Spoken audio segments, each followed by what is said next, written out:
vídeo de hoje eu vou fazer mostrando os meus animais que eu tenho de bicho de estimação. Amo muito eles. Uma é mais, deixa eu ver, uma é muito briguenta, outra é muito bravinha e outra é do meu. E eu vou primeiro mostrar os nomes dos meus animais são Dudu, Estrelinha e Kiara. Esse daqui que eu vou mostrar vai ser Dudu, ó gente, tá deitado e dormindo assim.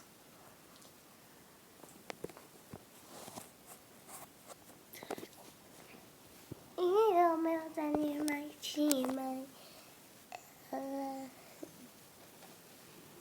Os olhos deles são azuis. Ó. Ó, rabinho. Ai, gente. E agora a gente vai mostrar a Estrelinha. Tá aqui, não sei o que fazendo. Estrelinha, minha cachorrinha linda.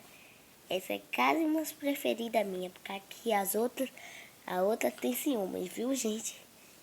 Ó, gente, ó, a rabinha, ela é um pouco cacheado e aqui é lisa, ó, gente. Essa daqui é a Estrelinha. E essa daqui que eu vou mostrar, gente, é Kiara, a valentona, que acha linda. E ela gosta muito de cosquinha na barriguinha, gente. A gente vai mexendo. Mãe. Ela gosta da gente. Tá bem deitadinha.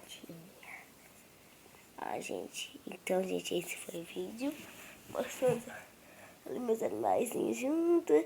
Dudu, Estrelinha virada e Kiara. Então, gente, esse foi o vídeo. Espero que vocês gostem. E já deixa muito like.